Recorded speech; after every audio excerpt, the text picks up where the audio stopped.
boa noite. O convidado desta semana é um menino que nasceu no Peru, mas depois de tudo o que lhe aconteceu na vida até hoje, eu não sei se ele ainda sabe muito bem a que país é que pertence. Eu sei que ele tem um grande amor pelo país dele, o país onde nasceu, e que ao mesmo tempo tem algum ódio, o que é uma coisa boa. Boa noite, Mário Vargas Llosa. ¿Tem amor y odio a su país, al Perú? Bueno, las relaciones de un escritor con su país suelen ser siempre difíciles, ásperas, y esas son las relaciones que he tenido yo con el mío, desde luego, ¿sí? Son relaciones de amor, no fondo. Sí, de una digamos, solidaridad profunda y al mismo tiempo también una actitud muy crítica sobre muchos aspectos, pero creo que es un tipo de relación bastante frecuente entre los escritores con su propio país, ¿no? Sim, mas o Mário Vargas Llosa levou isso até algumas consequências mais avançadas. Não é costume apresentarem-se, candidatarem-se à presidência da República em situação de crise. No, eso no es muy frecuente. Y yo nunca lo hubiera imaginado tampoco. ¿No? Fueron unas circunstancias las que me empujaron a participar en ese tipo de política profesional, ¿no?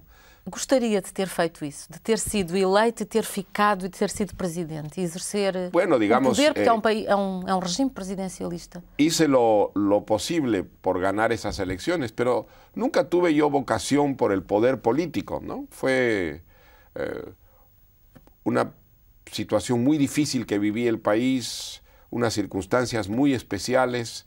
En realidad mi vocación fue siempre la literatura, y mi idea de participar en política era la de participar como un intelectual, ¿no? Como un escritor, intervenir en el debate público, en el debate de ideas, pero el poder nunca me atrajo a mí especialmente. Siempre he tenido mucha desconfianza hacia el poder en general, ¿no? Sim, isso é uma coisa que transparece de todos os seus livros e de todos os seus escritos, essa sua rebeldia de incomodidade y capacidad de reagir y criticar.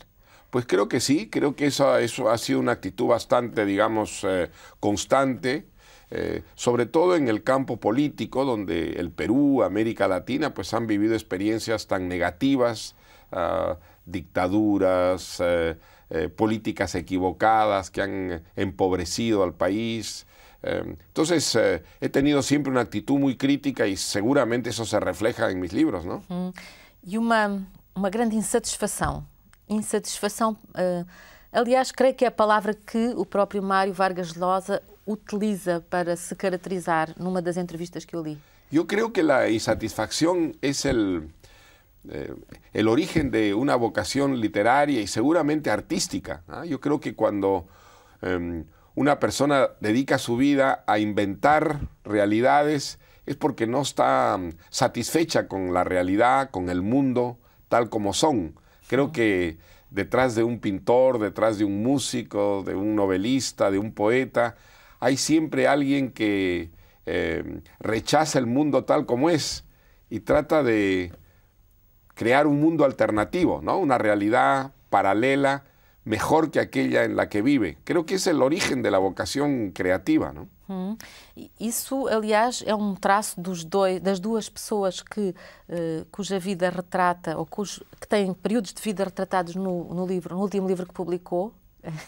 E eu peço desculpa porque sei que estou a falar de um tema que para si já é passado, porque já escreveu o livro, acabou há um ano e agora tem que voltar a falar do assunto. Tirem-me daqui, sí, não? Pero puedo hacer un esfuerzo de actualización. Sim, porque tem a Flora Tristán e o Paul Gauguin. Sí. Ela, a avó dele, embora sem se terem conhecido, são pessoas que estão à procura de qualquer coisa. Claro. Querem mudar.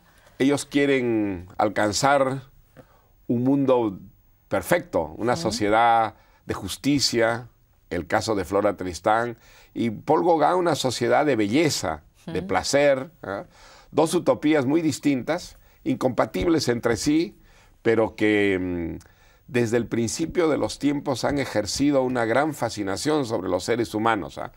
Nosotros no hemos renunciado nunca a la idea de alcanzar el paraíso en esta tierra, no en la otra, sino en esta, ¿no? Felizmente, ¿no?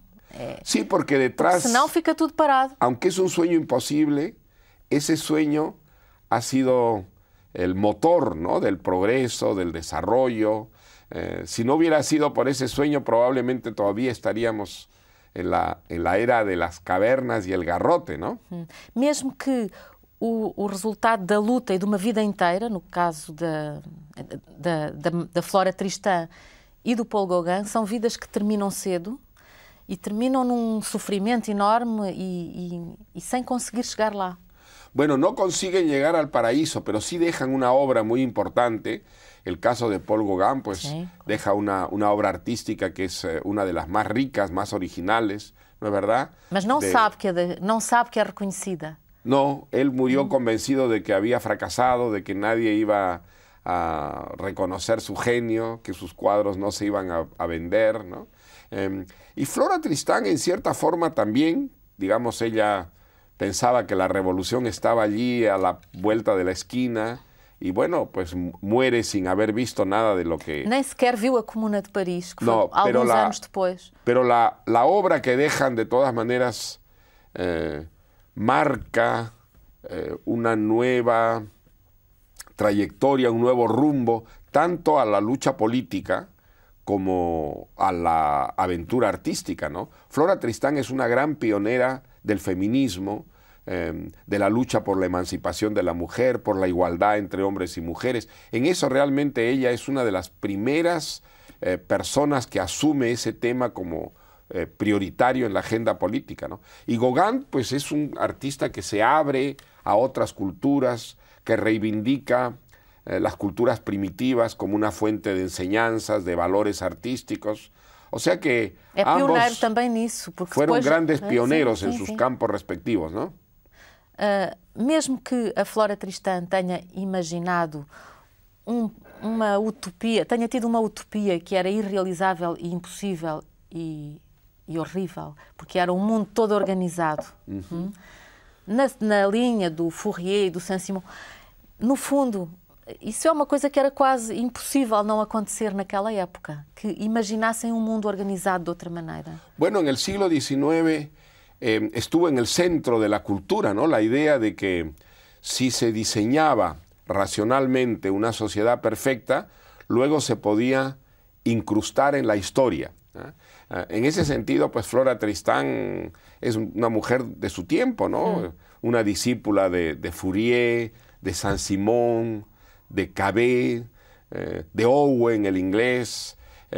Todos ellos creían que se podía racionalmente construir una sociedad perfecta y luego convertirla en realidad. Era una gran ingenuidad, pero detrás de esa ingenuidad había mucha generosidad también y un gran deseo de justicia, ¿no?, de libertad, sí, de desaparecer todas las iniquidades sociales, ¿no? Nesse sentido, ela é uma mulher de uma coragem, até coragem física extraordinaria. Ella se enfrentó prácticamente a todas las instituciones de su tiempo, sí, incluso a los revolucionarios, porque sí, sus compañeros revolucionarios no creían que las mujeres deberían ser el tema central de la lucha social. Ella sí, y eso la llevó a un conflicto muy fuerte, ¿no?, con los sansimonianos, con los fourieristas. O que é curioso é que ela faz isso em desfavor de toda a sua vida pessoal. ¿No es? Bueno, ella era una puritana, ¿no? Eso es una actitud muy frecuente dentro de los apóstoles sociales. Iluminados quase. ¿No? Creer que la lucha social es incompatible con la sensualidad, con el placer personal. Entonces ella tenía un rechazo a eso que consideraba como una abdicación, como una distracción de la tarea fundamental, que era la reforma de la humanidad. Entonces, por ejemplo, el sexo, ella vive, cuando comienza su lucha social final, una relación amorosa que es la única que parece haber sido grata, buena, estimulante en su vida, con una mujer, una gran dama de sociedad en Francia.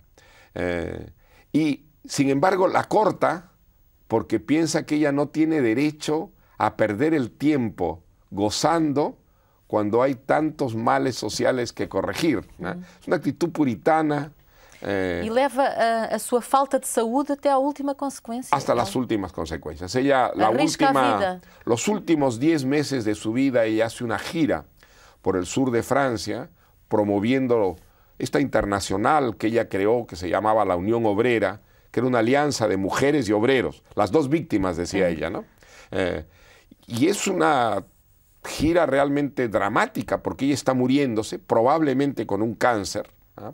Es una enfermedad que no detectan los médicos, probablemente es un cáncer, y es realmente a base de voluntad y de coraje que ella vive esos 10 meses sufriendo pues lo indecible. Es la parte más extraordinaria de su vida, ¿no? Sim. Nesse aspecto há paralelo, embora no oposto, com o Paul Gauguin, que também está doente, também está nos últimos anos, está doente, com uma doença que, a que o Mário Vargas Llosa diz que é inominável, que no tiene nombre, es sífilis. Es la sífilis, sí, que era la enfermedad pues equivalente a lo que es hoy día el SIDA, ¿no? Sí. Había una gran vergüenza asociada a la sífilis, y entonces era una enfermedad que no se nombraba, que se evitaba, porque hundía en el descrédito, en el desprestigio a las víctimas, ¿no? E porque até fisicamente era desagradável de ver, digamos, era destructiva, mas... Él sufrió mucho, ¿no? Sí, su cuerpo se llenaba de llagas, y luego vino el problema terrible para un pintor, que era la pérdida de la vista, ¿no? La vista se le fue empobreciendo, y él al final, los últimos cuadros los pinta casi ciego, casi al tacto, ¿eh? Y además, bueno, también la cabeza, ¿no? El Gauguin de los últimos meses está en una disolución psíquica, que se refleja en cosas que escribe e incluso en cosas que pinta. Hay una parte visionaria que tiene que ver con esa destrucción, diríamos, de la racionalidad. También en su caso, él hasta el final se mantiene vivo, pintando a base de un coraje casi sobrehumano. Hay paralelo con muy parecido a la abuela, ¿no? Sí. Impressionou-me muito no final essa ideia que deu agora. Ele a pintar quase cego. E lembrei-me do Beethoven a compor surdo e a dirigir a Nona Sinfonia surdo. Es el triunfo del espíritu sobre la materia, ¿no? Es muy estimulante, muy alentador un ejemplo así, porque demuestra pues que el espíritu humano es indestructible. Na pintura é mais complicado, porque eu fiquei a pensar muito nisto. Na pintura, ele, os últimos quadros que pinta, e o último de que fala é o El Brujo de Ibaoa. E ele pinta com um modelo, que é o bruxo, o feiticeiro. Não vê o modelo, praticamente, mas o modelo está lá sempre. É uma figura borrosa, não? E pinta, e quando pinta tem traços. Aquela pintura não é uma pintura, enfim, difusa. Quiere decir que llevaba él un modelo mental, ¿no? Sí. Que es el que proyecta. El mundo de Gauguin es muy interesante porque él va a Tahití, va a la Polinesia, utiliza como punto de partida lo que ve, pero lo que sale en sus cuadros es un mundo mucho más creado que reproducido. Es un mundo inventado, ¿no? Es su propia idea del paraíso el que él proyecta en esos cuadros, que cuando uno los coteja con la realidad, descubre que hay más diferencias que semejanzas, ¿no? Sim, eu li o Paraíso na Outra Esquina com livro com a pintura do Gauguin ao lado e fui acompanhando. E as suas descrições da pintura, dos temas, são curiosas. De la gestación de los cuadros, da ¿no? criação dos quadros. Pero allí se ve sobre todo cómo él tenía unas obsesiones, ¿no? Sí. Y esas obsesiones son las que materializa en sus cuadros a través del pretexto polinesio y tahitiano, ¿no? E que vem de toda a discussão que ele teve com o Van Gogh, uma discussão que terminou mal, diga-se de passagem. Sí. E dessa ideia de paraíso que era do Van Gogh. Claro, Van Gogh es el que primero que tiene la idea de el estudio del sur, una especie de... Bueno, está dentro de esta tradición utópica de la sociedad perfecta, y entonces Van Gogh tenía la idea de crear un pequeño paraíso en un lugar exótico, alejado, Sem donde civilización. se reunirían los artistas, un grupo de artistas que consagrarían su vida entera a crear belleza, a pintar, cortados del resto del mundo. La idea de ese enclave perfecto, bello, justo, sin dinero, de solidaridad extrema, esa es una idea central del siglo XIX, de la gran visión utópica, ¿no? Muchos movimientos utópicos pues querían hacer eso más en grande, ¿no? Etienne Cabet, por ejemplo, y los comunistas icarianos, ellos querían construir un paraíso en algún lugar remoto, compraron tierras en Texas, ¿no? En Texas, en Estados Unidos, sí, sí, para construir ahí la sociedad perfecta. Claro, lo que construyeron fue un infierno, se pelearon entre todos, terminó eso en una especie de hecatombe, pero el sueño estuvo siempre allí, ¿no? Sim, mas mesmo no século XX continua a haver essas utopias e continua a pensar-se que era possível criar mundos organizados. E aí já pensando que eles não eram agradáveis. Eu creo que el siglo XX intenta materializar las utopías y produce los grandes apocalipsis, las grandes catástrofes. Porque leva isso para um nível social e político, portanto, de Estado, de aparelho de Estado. Y todas esas utopías, pues al final producen unas sociedades policiales, de destrucción de la libertad, de la iniciativa individual, de un mundo vigilado, controlado, donde el hombre se convierte en una especie de pieza de una maquinaria. Eso fue el nazismo, el fascismo, el estalinismo, el maoísmo. Todos esos son intentos utópicos de crear un tipo de sociedad, sociedad de razas puras, sociedad sin clases, sociedades, ciudadanos al servicio del Estado. Bueno, todo eso ha sido, digamos, ha tenido como consecuencia desacreditar mucho la idea de la utopía social. Por eso en nuestra época no hay utopías sociales, lo que hay son utopías religiosas, ¿no? Los integrismos, los fundamentalismos, son fundamentalmente religiosos, pero las utopías sociales están muy desacreditadas en nuestra época, ¿no?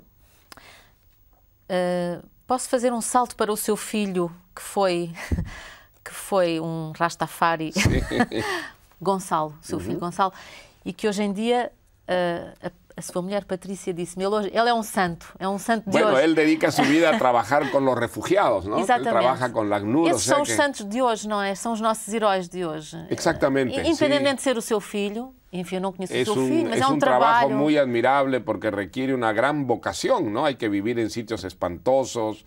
Él ha vivido pues en Afganistán en la época de los talibanes, en Sarajevo en la época de la guerra, ha estado en Ruanda, ha estado en Kosovo. Ya viu todos los horrores. Bueno, ha vivido todos los horrores y además él se siente muy entusiasmado con ese tipo de trabajo, ¿no? Pero hay que tener una gran vocación porque exige mucho sacrificio, esa entrega. Él trabaja con las Naciones Unidas, con él trabaja con la ACNUR, con el Comisariado para los Refugiados. O Mário tem 3 filhos, com a sua mulher Patrícia, a sua mulher de tantos anos, de uma vida, praticamente. É uma vida inteira, embora tenha tido um outro casamento, inicialmente. Anterior, sim, claro. Há na sua relação com os seus filhos uma brutal diferença em relação à sua própria relação com os seus pais. Con mi padre, ¿no? Con su pai, con mi madre yo tuve muy buena relación, con mi padre tuve una relación muy difícil, muy mala. A sua mãe tratou como un príncipe. Claro, era yo fui un niño muy mimado, muy querido por la madre. Sí. E um dia descobre que aquele pai de quem lhe tinham dito que estava morto, afinal estava vivo. Así es. Yo tenía 10 años, sí.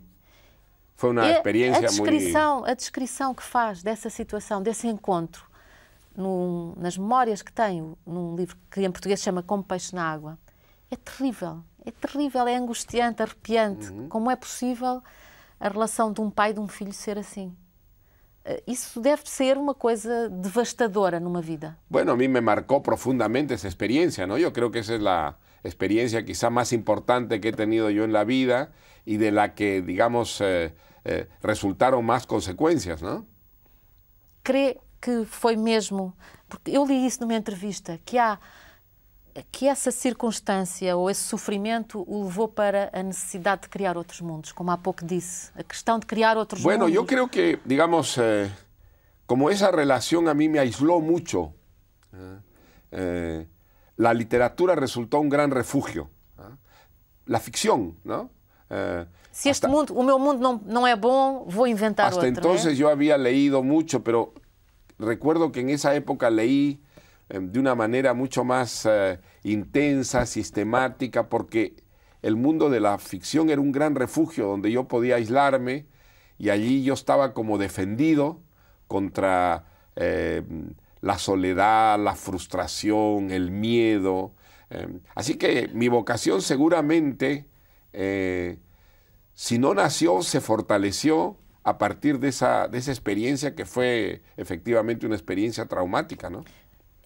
Eu não sou psiquiatra, nem psicanalista, nem psicóloga, não percebo nada disso, mas tenho filhos e sei, e também tive pais, não é? E há qualquer coisa que é demais nessa sua relação com o seu pai. Nunca conseguiu perdoar-lhe, não? Bueno, no, nosotros, digamos, bueno, tuvimos periodos de coexistencia pacífica, pero nunca llegamos a tener una buena relación, ¿no? Fue siempre una persona extraña para mí, distante. Lo conocí muy tarde y creo que ni él ni yo hicimos nunca el esfuerzo para acortar las distancias, ¿no? Quizá por esa relación tan mala es que yo he tenido una buena relación con mis hijos. Yo he sido un padre sin autoridad ninguna, ninguna autoridad, no. Y entonces, pues mi relación con ellos ha sido magnífica siempre, ¿no? E agora com os netos? Mejor todavía. Ainda é mais permissivo, não? Bueno, la relación con los nietos es una relación ideal, ¿no? Sí. Porque tiene todas las ventajas de la paternidad, pero no tiene ninguna de las servidumbres, o sea que es una relación estupenda, sí. Eu li texto muito engraçado que tenho aqui do seu filho Álvaro, que é jornalista, Sí. Que publicou na Rolling Stone uma história que é sobre um Natal extraordinário em que o Mário Vargas Llosa se veste de Papá Noel para divertir a mis nietos. Sí. Sim. Portanto, criando uma ficção, e como conta o seu filho... Sí. Fue muy emocionante porque, digamos, bueno, yo tengo 4 nietos, 3 niñas y un niño, y 3 de ellos me descubrieron, pero uno, la más pequeñita, no. Claro. Y vivió la ficción con una fascinación, con una hipnosis que a mí me recordó mucho mi infancia, me hizo revivir la ansiedad. Do Natal. Do Natal, que era realmente pues la experiencia máxima de la infancia, la llegada. No era Papá Noel en esa época, sino Jesús. El Niño Dios, el Niño Jesús que traía los regalos, ¿no? Fue una experiencia muy bonita, fue como un regreso a la infancia, a la edad dorada, ¿no? Sim. E o facto dos seus outros netos terem percebido, Sí. este não é o Pai Natal, tem a voz do avô. Bueno, É o avô. ellos, el primer momento fue una sorpresa, pero luego me descubrieron, salvo la más pequeñita, ¿no? Porque ella quería creer, ¿no? Ella quería vivir la realidad de Papá Noel, ¿no? Sim. Hoje em dia, o Mário Vargas Llosa vive em 3 países diferentes. Vive em Londres, onde dá aulas, é professor. Vive em Madrid, de vez em quando, e vive em Lima. Onde é Bueno, que y en otros sitios también. Sim, sim. É um bocado alucinante ver o seu... na sua biografia, os sítios onde já esteve em 2013, os sítios onde esteve em 2002, passa a vida de avião, ¿no? Bueno, mire, es curioso porque un día, hace algún tiempo, yo me puse a enumerar en cuántas casas había vivido desde que nací. Y me quedé muy sorprendido cuando descubrí que había vivido en 43 casas distintas. Sim. Y espero vivir todavía en muchas más antes Ainda de tem morirme. muitas casas por aí. Qual é a casa que sente como sua? Quer dizer, há uma casa que é mais a sua casa? Pues esa es una pregunta interesante. No, yo vivo donde estoy. Cuando estoy en Madrid, pues me siento en mi casa, y lo mismo en Londres, y lo mismo en Lima. E incluso cuando ahora por ejemplo estoy enseñando en Washington por un semestre, pues me siento en mi casa también allí, donde yo puedo trabajar, me siento en casa.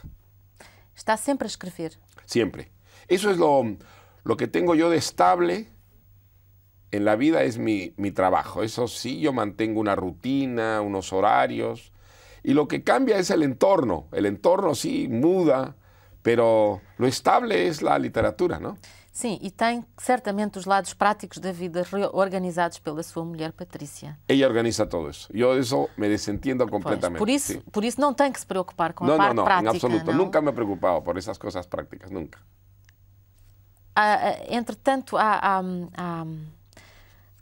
um lado do seu trabalho que não é a escrita, que é a investigação. Neste caso, tem uma investigação, no caso do Gauguin e da Flora Tristán, tem uma investigação enorme que o leva a ir ver os sítios. Pero es una investigación más literaria que histórica. ¿Ah? No es una investigación en busca de la verdad histórica. Sí. No, es una investigación para familiarizarme con un ambiente, con un paisaje, con unos personajes que quiero inventar. Es para sentir de pronto una seguridad o unos estímulos que me lleven a fantasear, a imaginar. O sea, no es la investigación del sociólogo, del periodista, del historiador que quiere descubrir una verdad, no. A mí la verdad no me importa, porque la verdad en literatura es la que uno fabrica, la que uno crea, ¿no? Sino crear un clima estimulante para la invención. Esa es la razón de ser de la investigación en mi caso. Mas isso leva-o a ler tudo o que lhe aparece, tudo o que consegue Todo lo ler, que encuentro, ¿no? sim. Lo que encuentro, sí. Falar com pessoas, certamente. Claro, buscar los lugares donde vivieron E buscar os lugares. y Isso, ver las huellas que dejaron, ¿no? En las casas, marcas. en las personas, algunas veces casi no hay huellas ya, ¿no? Pero a veces hay y son muy, muy estimulantes, ¿no? às vezes pormenor pode, detalhe A pode... veces un pequeño detalle insignificante puede ser enormemente ilustrativo, ¿ah? Sobre una situación, un clima, un ambiente. Eso es lo realmente fascinante, ¿no? Fez esse trabalho certamente neste livro, é visível. Imagino que também viu o avião do Jacques Brel que está em Ivaoa. Claro, claro, en esa islita está enterrado. Bueno, no murió allí él, pero llevaron los restos, sí. Y está enterrado allí también. Sí. Ao lado do Gauguin, prácticamente. No, al lado no. ¿No? Al lado de Gauguin está enterrado su peor enemigo. Esa es una de las paradojas. El cementerio, ese es un cementerio muy pequeñito, ¿no? Porque Atún, el pueblito este, es insignificante. Entonces, Gauguin está enterrado junto al obispo, que fue su gran enemigo, que lo odió, que lo persiguió. De quem ele disse coisas horríveis. Y que si no se hubiera muerto, lo hubiera metido preso, porque él había perdido un juicio y hubiera ido a la cárcel, ¿no? Y la historia los ha juntado después de muertos, y ahí están los dos contemplando el océano, en un sitio que es muy modesto, pero muy bello, de un paisaje realmente salvaje y prácticamente intocado, ¿no? Sí. Ainda hoje. Sí, es una isla que no ha cambiado prácticamente nada. Cuando llegó Gauguin había 1000 habitantes. Hoy día hay 1000 habitantes. Y cuando yo recorría la isla un día descubrí, estaba con 5 personas y las 5 personas eran todas descendientes de amigos o enemigos de Gauguin. Extraordinário. Sí. Isso deve dar uma sensação de fazer parte de incorporar essa história, ¿no? Claro, da la sensación de que uno se apropia de la historia. A mí me pasa hoy día una cosa curiosa. Yo oigo hablar de Flora Tristán o de Paul Gauguin y tengo la sensación que me están robando algo que me pertenece, ¿ah? Porque después de haber convivido con ellos tanto tiempo, pues ya lo siento como una propiedad mía, ¿no? Mas depois despede-se deles. A certa bueno, altura paso corta. a otra cosa, ¿no? Pues. Paso a otra cosa y entonces la atención pues se va concentrando en lo... Además es catártico porque uno se libera ya de una obsesión, ¿no? Si no, viviría uno completamente paralisado por el recuerdo de lo que ha hecho, ¿no? Sobretudo porque o Mário Vargas Llosa já escreveu tantos livros, já teve tantos mundos diferentes. Espero escribir muchos más todavía. Pois, mas até hoje eu trouxe vários e não trouxe todos, porque tem muito mais do que aqui estão. E eu trouxe isto só para mostrar que eram muitos. Não era por mais nada. Hoje está a escrever um ensaio sobre Os Miseráveis, de Victor Hugo, de Victor Hugo. Mais uma vez estamos a pensar numa fase de grande tensão histórica, mas não é a história que o interessa. No, digamos, es una novela que está alimentada de la historia, sí, de su tiempo, por supuesto, ¿no? Pero es una novela, básicamente, es un mundo de invención, de creación, uno de los libros más ambiciosos, ¿no?, que se escribieron en el siglo XIX, y en cierta forma también una utopía, porque eso es muy característico también de la literatura, del arte del siglo XIX, la idea de una creación que sea como el equivalente de lo que existe, ¿eh? Una novela total, eso fue el sueño de Balzac con la comedia humana, fue lo que intentó hacer Tolstoy con la Guerra y la Paz. Detrás de un Dickens, de un Melville, pues hay ese sueño de competir con el creador de igual a igual, ¿no? Y eso en Victor Hugo llegó al extremo con Los Miserables, ¿no?, que es una de las novelas más ambiciosas que se han escrito, ¿no? Es una epopeya.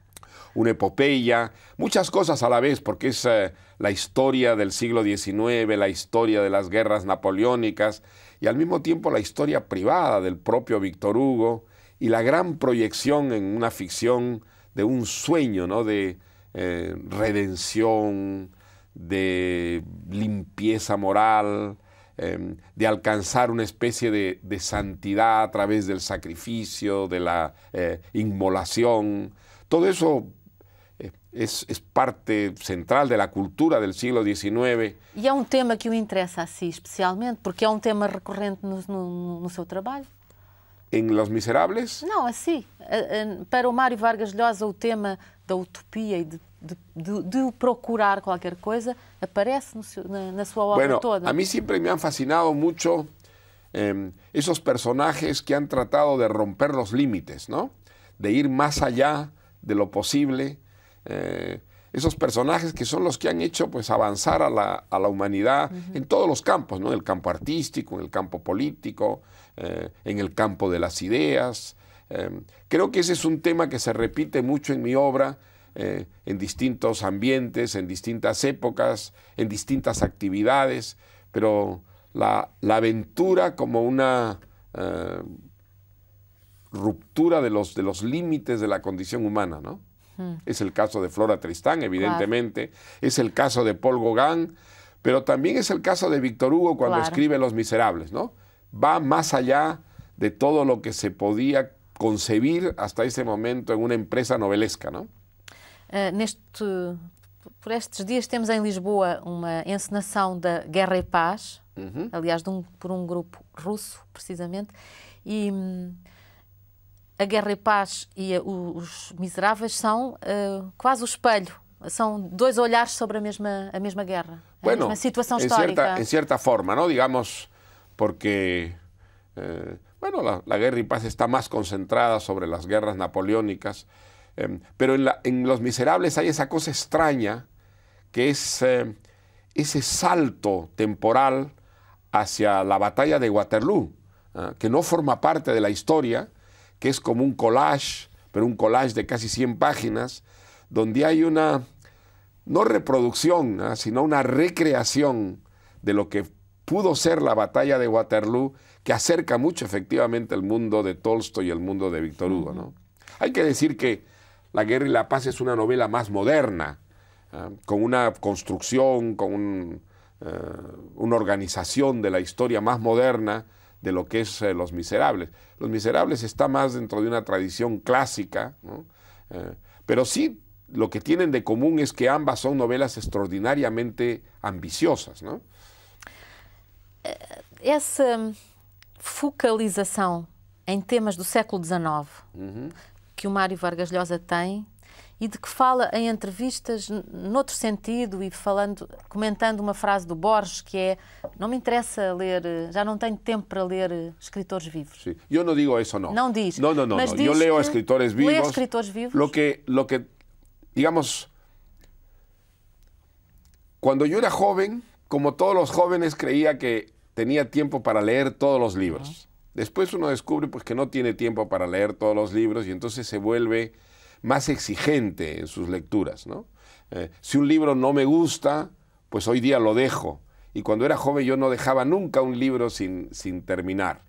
Pero sí leo a mis contemporáneos cuando sé que hay un escritor interesante, cuando descubro un escritor interesante, desde luego que lo leo, ¿sí? Mas há uns livros que são os clássicos, aqueles que ficam para sempre, não é? Ah, desde luego, muchos Sí. libros del siglo XIX, pero también algunos autores del siglo XX, por supuesto, do ¿no? século XX. Claro, Faulkner, por ejemplo, es un autor que yo releo. Siempre estoy releyendo novelas de William Faulkner con el mismo entusiasmo, con el mismo deslumbramiento con que lo leí cuando era un adolescente, ¿no? E encontrando coisas novas. Siempre aprendiendo, siempre, en Faulkner sobre todo, ¿no? La extraordinaria riqueza de la organización de las historias, de los puntos de vista. Pero también me pasa con Joyce, ¿no? Leer el Ulises, pues es una novela que debo haber leído yo 3 o 4 veces, siempre encontrando cosas nuevas, cosas más complejas, ricas. Pero también me pasa con los clásicos, ¿no? Leer el Quijote es siempre una fuente maravillosa, no solo de placer, sino de enseñanzas del oficio de escribir, ¿no? Eu tenho que agradecer-lhe o facto de me ter levado a ler o Leopardo, Il Gattopardo. Ah, sí. De Bueno, es Tomás una de las grandes sim, novelas Lampedusa, también modernas, ¿no? Porque tinha visto o filme do Visconti, mas nunca tinha lido o livro e é uma obra-prima. Absolutamente. É Una de las grandes novelas del siglo XX, sin ninguna duda. E aí há um paralelo completamente diferente com o Paul Gauguin. Ele também morre o Lampedusa morre sem saber que aquele livro é uma obra-prima. Isto é... Lo que es interesante es ver en el caso del Gattopardo, que es indudablemente la más grande novela italiana del siglo XX. No hay ninguna novela que se pueda comparar con esa extraordinaria obra maestra. Y sin embargo fue rechazada por 7 editoriales porque hubo una ceguera no estética, sino ideológica, que impidió a editores, a lectores, algunos escritores que eran considerados, digamos, verdaderas figuras intelectuales de su tiempo, descubrir la grandeza tan evidente, tan obvia por los prejuicios de tipo político, ¿no? Isso isso acontece com muita frequência na história, Sobre não é? todo en el siglo XX, ¿no? O facto de não se aceitar que alguém rompa o politicamente correto, aquilo que hoje achamos que é politicamente correto. Cierto tipo de incorrecciones llegan a nublar, ¿no? Hasta el extremo de pues, que una obra que hoy día, cuando uno lee las primeras frases, ya sabe que está frente a una obra maestra, pasara desapercibida para, digamos, toda una élite intelectual, ¿no? Es un caso muy interesante de prejuicio, de obnubilación ideológica, que yo creo que es ejemplar, que debemos tenerlo siempre presente para tratar de romper esa camisa de fuerza que es la corrección política, ¿no? Que ha hecho mucho daño, sobre todo en el campo de la cultura, ¿no? Isso é problema que o Mário Vargas Llosa não tem, a preocupação com o politicamente correto. Está sempre, é uma pessoa desassombrada e diz o que pensa. Creo que desde joven he sido políticamente incorrecto y espero seguirlo siendo hasta que me muera, ¿no? Sí. Isso não provoca muitos ódios, muitas irritações contra si? Sí provoca, pero al mismo tiempo da Isso não o incomoda? Bueno, incomoda, sí, desde luego que incomoda, porque uno tiene que perder mucho tiempo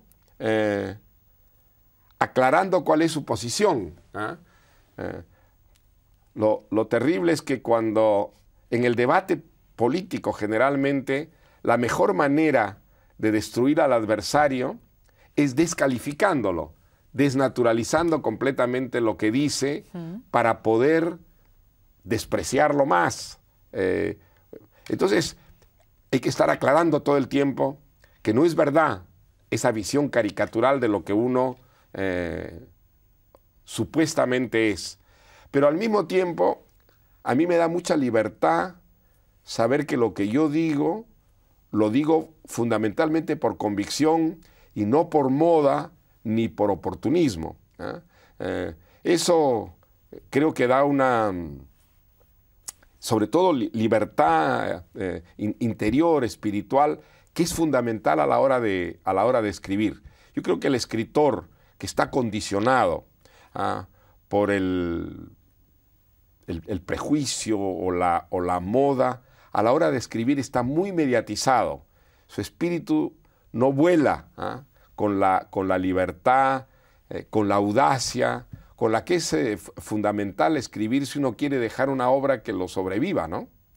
Porque, de facto, a etiqueta, aquilo que podiam chamar-lhe era conservador.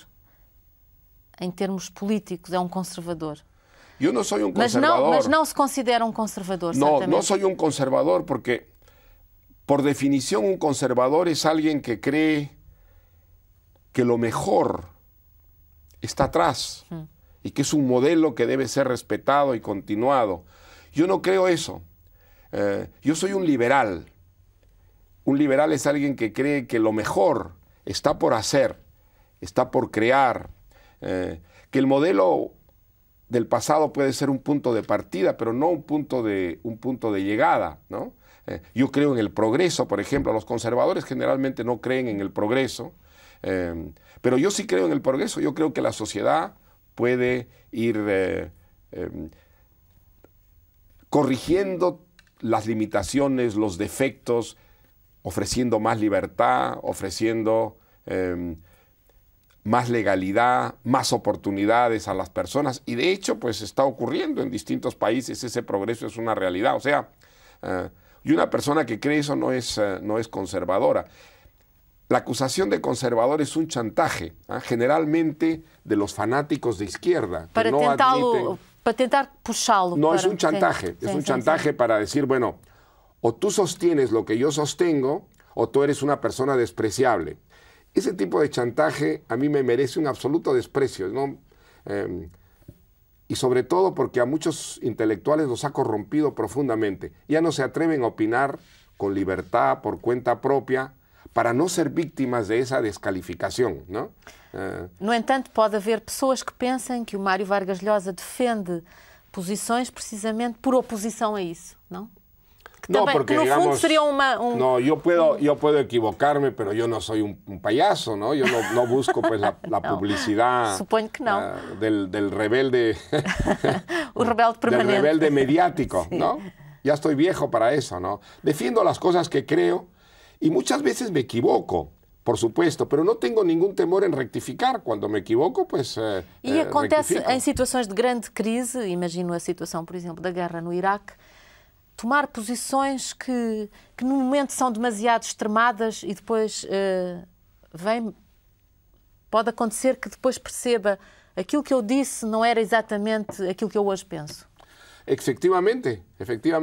Eso es lo que me ha ocurrido un poco con la guerra de Irak. Estoy publicando un librito con todas mis contradicciones, mis distintos puntos de vista, justificando lo que ha sido mi propia evolución a ese respecto. Sí, yo creo que eso, digamos, eso es lo humano. Lo humano es... Que há momentos em que fica tudo Y extremado. en un momento dado, no tener los suficientes elementos de juicio como para poder tomar una posición justa, adecuada, ¿no? Lo que a mí no me parece grave equivocarse. Creo que eso forma parte de lo que es la realidad humana. Lo que me parece grave es no pensar con libertad, sino a través de unas orejeras, de unos prismas que son los de la corrección política, lo de la moda o lo que conviene. Creo que eso está totalmente reñido con lo que es la vocación intelectual, que es la búsqueda de una verdad, pero a partir de la libertad, a partir de lo que es una toma de posición realmente personal y libre. Creo que eso hay que defenderlo, porque eso es el gran aporte que puede prestar, digamos, un intelectual a lo que es el debate cívico, no solamente político, sino el debate cultural en general, ¿no? Há tema que percorre também a sua obra toda, que é o erotismo.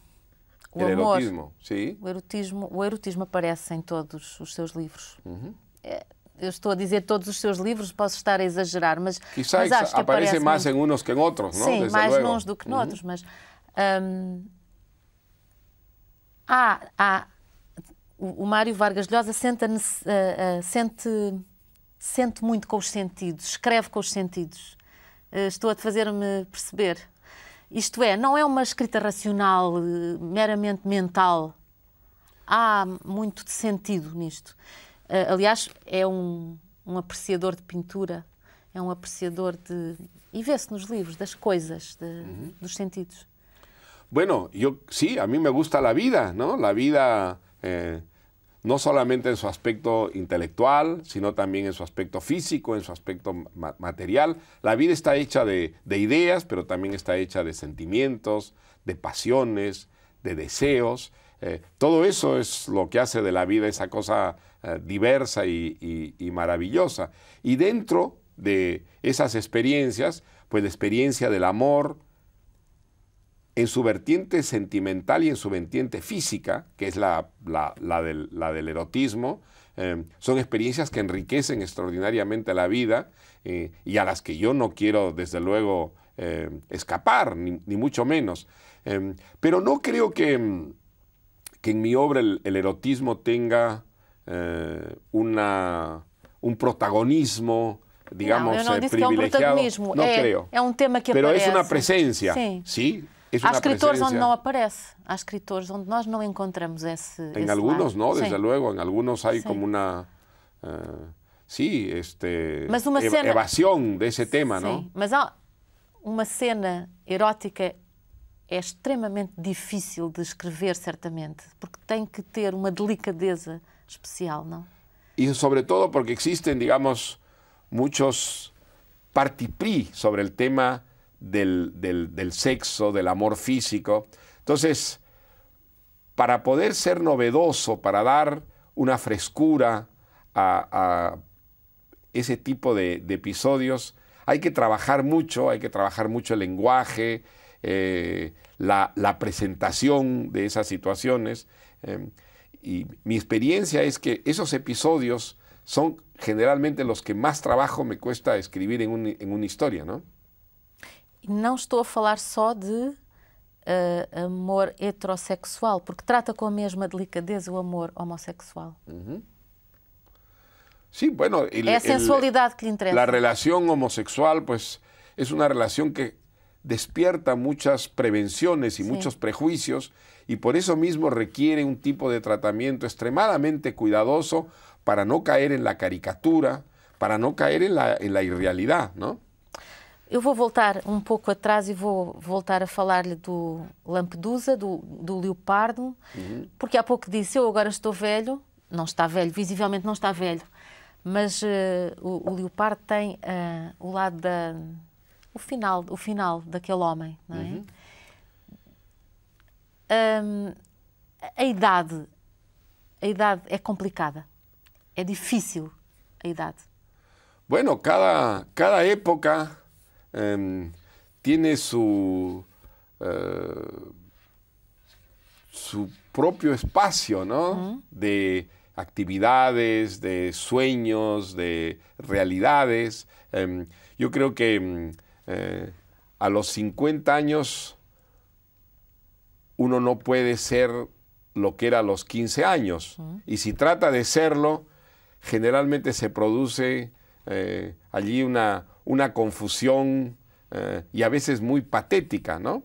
Pero lo que sí creo es que en todas las edades se puede mantener una frescura vital, una curiosidad, una intensidad de vida, y que hay siempre acceso a cierto tipo de experiencias que tienen que ver con el placer, con la creatividad. Hombre, no es lo mismo gozar a los 70 años que a los 15 o a los 20, por supuesto que no. Y hay una cierta, digamos, rebeldía a la idea de envejecer, porque es la idea de la decadencia, del perecimiento. Pero si uno mantiene el espíritu abierto, la curiosidad y la voluntad creativa, yo creo que uno puede resistir mejor la experiencia de la edad, que es una experiencia muy dura, pero por otra parte, pues inevitable. Frente a lo inevitable no tiene mucho sentido rebelarse, ¿no?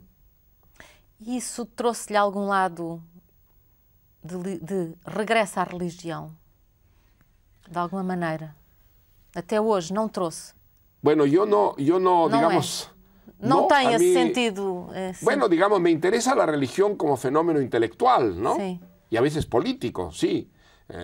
Incluso he escrito libros que tienen que ver mucho con la religión, como La Guerra del Fin del Mundo, que sí. es una novela sobre una guerra de tipo religioso, ¿no? Pero el más allá nunca me ha preocupado demasiado, ¿eh? Me ha interesado tal vez demasiado este mundo, lo que ocurre aquí, ahora, y lo que puede ocurrir después, la verdad no me interesa demasiado. No, no mucho, no. Este año no va a vestirse. Hombre, una cierta curiosidad tengo, pero yo tengo conocidos, ¿no? Amigos para los que esa preocupación les ha marcado profundamente la vida, ¿no? A mí no me ha ocurrido jamás. Incluso recuerdo mucho de chico, yo estudié en un colegio religioso, tenía compañeros a los que el tema del más allá, del otro mundo, del trasmundo, les paralizaba la vida, ¿eh? Yo nunca entendí eso. A mí siempre me sorprendía, me desconcertaba mucho esa preocupación paralizante y aterradora por el más allá. É o hoje que o interesa.